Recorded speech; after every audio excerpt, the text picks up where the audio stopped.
আমায় ভাসাইলি রে, আমায় ডুবাইলি রে, অকুল দরিয়া বুঝি কুল নাই রে। আমায় ভাসাইলি রে, আমায় ডুবাইলি রে। দেবে, ভাসিয়ে দি আমার মেয়ে দুটোকে, ভাসিয়ে দি নদীতে, ভাসিয়ে দি আমার মেয়ে দুটোকে।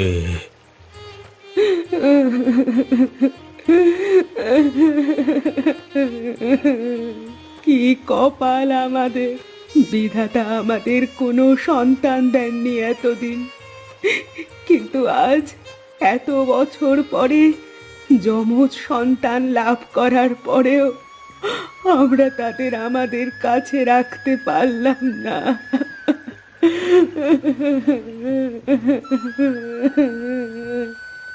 কেঁদো না গিন্নি, কেঁদো না। আমাদের মেয়েরা আমাদের ছেড়ে সারা জীবনের মতো যাচ্ছে না। ওরা শুধু কয়েকটা বছর আমাদের ছেড়ে থাকবে, তারপরে আমাদের মেয়েদের আমরা ফিরিয়ে আনবো।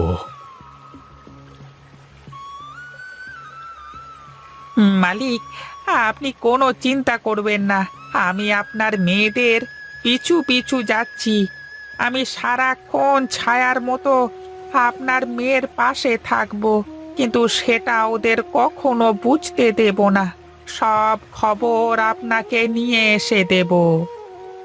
হ্যাঁ রামু, তুই যা। আমার মেয়েদের সব সময় খেয়াল রাখিস কেমন, আর কখন কি ঘটে আমাকে এসে বলে দিবি। ঠিক আছে মালিক, আপনি কোনো চিন্তা করবেন না। আমি আপনার মেয়েদের খেয়াল রাখব। আমি এখন চলি।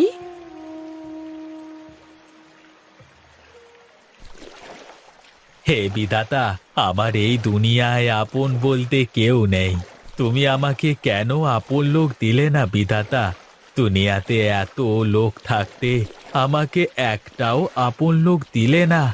এমন কেন করলে বিধাতা? এমন কেন করলে?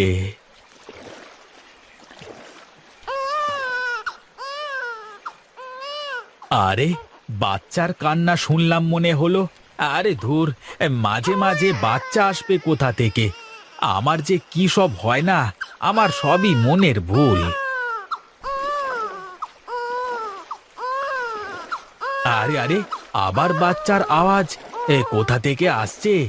না না, এটা তো আমার মনের কোনো ভুল নয়। তাহলে কি ভূত পেরেত, নাকি দৈত্য দানব, নাকি সমুদ্রের পিশাচ? উরি বাবা! আহ, আর আরে না না, সমুদ্রের পিশাচ নদীতে কি করে আসবে? ওই তো দূরে একটা কি যেন ভেসে আসছে। যাই তো, গিয়ে দেখি।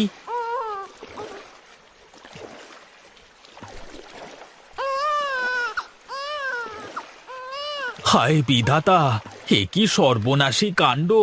কে ফুটফুটে বাচ্চা দুটোকে এভাবে জলে ভাসিয়ে দিয়েছে? এখন আমি এই বাচ্চা দুটোকে নিয়ে কি করব? তবে কি বিধাতা আমার আপন মানুষকে পাঠিয়ে দিলে আমার কাছে? না, আমি বাচ্চা দুটোকে বাড়িতে নিয়ে যাই। ওদের আমি নিজের হাতে মানুষ করে তুলব। তুমি ধন্য বিধাতা, তুমি ধন্য। তোমার প্রতি হাজার শুক্রিয়া, এই অসহায় মাঝির মনের কথা শোনবার জন্য।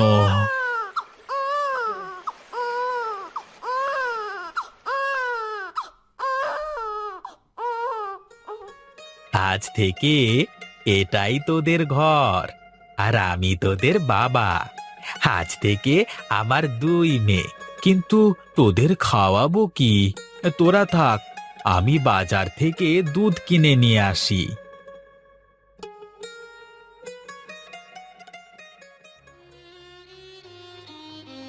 বল বল রামু, কি খবর নিয়ে এসেছিস বল।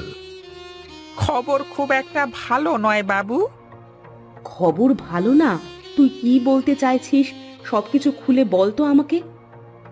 আপনাদের মেয়েদেরকে এক মাঝি পেয়েছে। আপনার মেয়ে দুটোকে শিমুলতলি গ্রামের মাঝি হারান তার নদীর পাশে ছোট্ট একটা কুঁড়ে ঘরে আশ্রয় দিয়েছে। যাক, তাহলে অবশেষে কেউ পেয়েছে তোমার মেয়েটাকে। আমি তো আরো বড্ড দুশ্চিন্তায় ছিলাম যে মেয়ে দুটো যদি কোনো মানুষের হাতে না পড়ে তাহলে কি হবে। দুঃসংবাদ একটাই যে ওই হারান মাঝির আপন বলতে কেউ নেই। ওই মাঝি আপনার মেয়ে দুটোকে ওর নিজের মেয়ের পরিচয় দিয়েছে। ও ভাবছে হয়তোবা সৃষ্টিকর্তা মেয়ে দুটোকে ওর কাছে পাঠিয়ে দিয়েছেন। যা যা, তুই যা, আমার মেয়েদের ওপরে নজর রাখ, দেখিস ওদের যেন কোনো বিপদ আপদ না হয়। আচ্ছা ঠিক আছে মালকিন, আমি এক্ষুনি যাচ্ছি। আমি কথা দিলাম আপনার মেয়েদের ওপর কোনো বিপদ আপদ আমি আসতে দেব না। ছায়ার মতো আগলে রাখবো ওদের। তুই এটা কিন্তু খেয়াল রাখবি যেন আমার মেয়েরা 12 বছরের পূর্ণ হওয়ার আগে এই গ্রামে পা না রাখে। যদি 12 বছরের আগে গ্রামে পা রাখে আমার মেয়েরা, তাহলে কিন্তু সব অনর্থ হয়ে যাবে। ও সব নিয়ে আপনি একদম ভাববেন না মোড়ল মশাই, আমি সব কিছু ঠিকই সামলে নেব। আচ্ছা ঠিক আছে, তুই যা এখন। আর সাবধানে থাকিস, কারোর নজরে আসিস না কিন্তু। তুই যদি কারোর নজরে পড়ে যাস তাহলে কিন্তু ঝামেলা হয়ে যাবে, লোকে তোকে সন্দেহ করবে। ঠিক আছে বাবু, আমি এখন চলি তাহলে।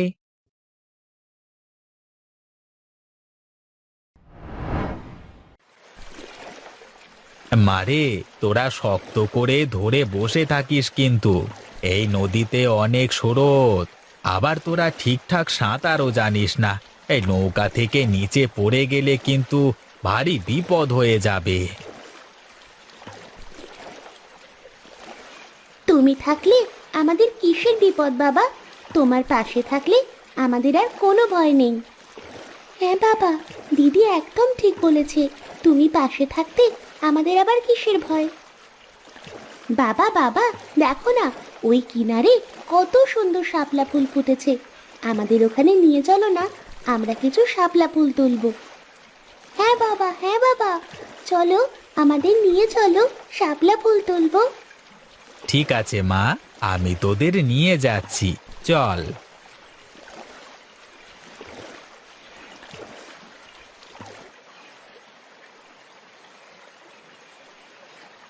দেখো বাবা, কি সুন্দর শাপলা ফুল। হে হে হে হে হে হে। হ্যাঁ, অনেক নৌকাতে চড়ে ঘোরা হয়েছে, এখন চলো দেখি বাড়িতে চলো। বাড়ি গিয়ে তো আবার আমাকে রান্না চাপাতে হবে। হ্যাঁ, তাই চলো বাবা, তাই চলো।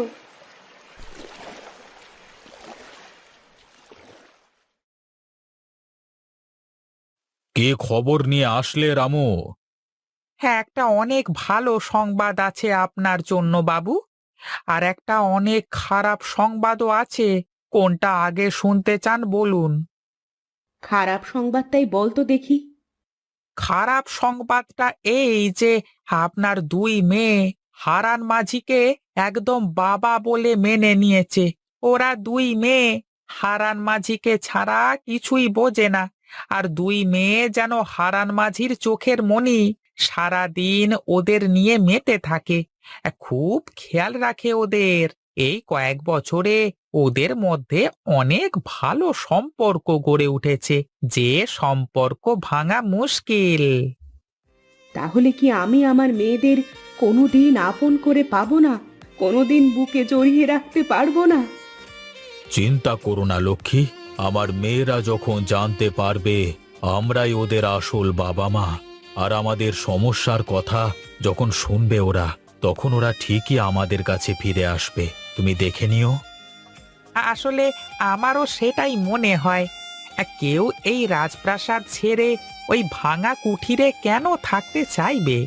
আগামী পূর্ণিমাতে আপনার মেয়েদের 12 বছর পূর্ণ হবে, আর ওদের অভিশাপ মুক্ত হবে। হ্যাঁ হ্যাঁ, আমরা জানি। সেই কবে থেকে এই দিনটার জন্য আমরা অপেক্ষা করছিলাম। তুই যা, হারান মাঝিকে আমার কাছে ডেকে নিয়ে আয়। এখন সময় হয়েছে ওই মাঝিকে সব সত্যি বলে দেওয়ার। ঠিক আছে বাবু, আমি এখনই যাচ্ছি। না রামু, এখন নয়। পূর্ণিমার দিন আমরা নিজেরাই যাব আমাদের মেয়েদেরকে ফিরিয়ে আনতে। এখন যদি মাঝিকে সব কথা বলিস তাহলে ও পালিয়ে যেতে পারে।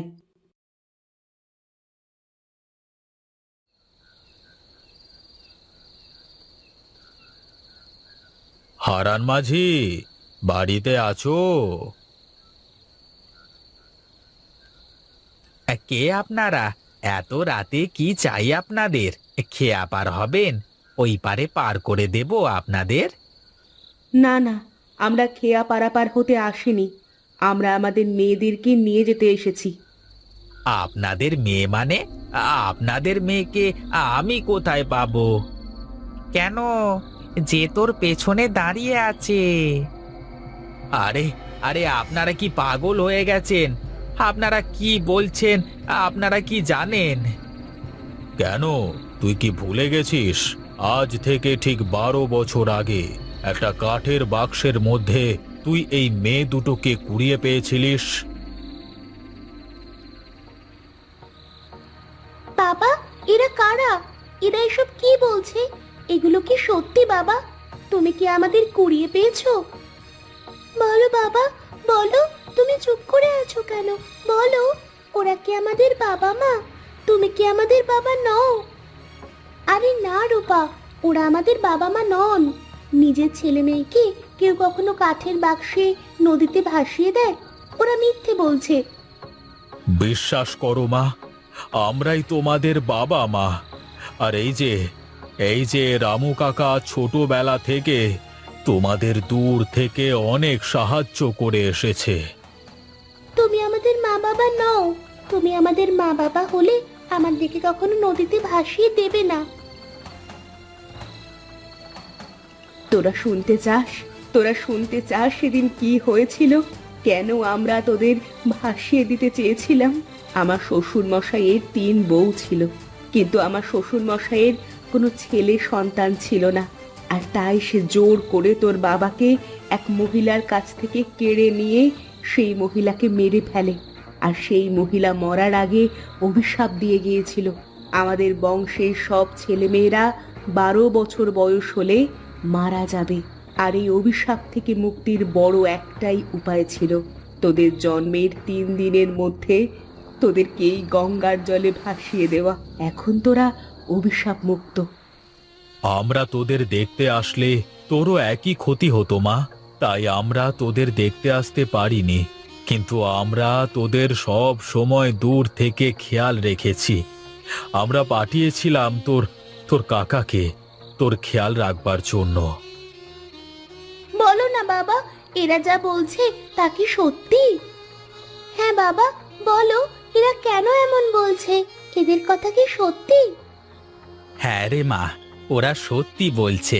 আমি আসলে তোদের নদীতে কুড়িয়ে পেয়েছিলাম, কিন্তু আমি জানি না যে ওরা তোর সত্যি বাবা মা কিনা। আচ্ছা আচ্ছা, তোরা আমাকে একটা কথা বল, তোদের কি কখনো মনে হয়েছে যে আমি তোদের আসল বাবা না? না বাবা, আমার এমন কখনোই মনে হয়নি। আমারও কখনো মনে হয়নি বাবা।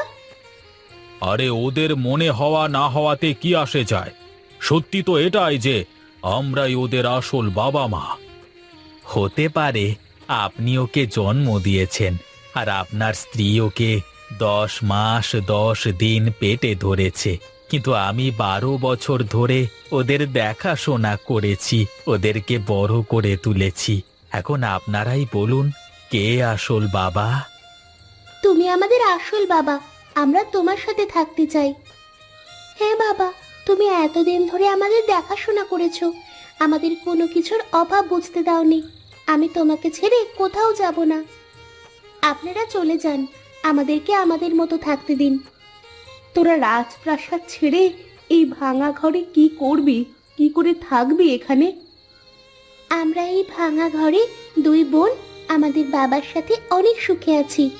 যদি আপনারা সত্যি আমাদের জন্ম দিয়ে থাকেন, তাহলে নিশ্চয়ই আমাদের সুখ চাইবেন। আর আপনারা এখানে যদি কখনো না আসেন, তাহলে আমরা আমাদের বাবার সাথে সুখে থাকতে পারবো। আপনারা দয়া করে এখান থেকে চলে যান। ঠিক আছে, তোরা যখন এখানেই থাকতে চাস তাহলে থাক, আমরা আর কখনো তোদের সামনে আসবো না। চলো গিন্নি, এখানে থেকে আর কোনো লাভ নেই।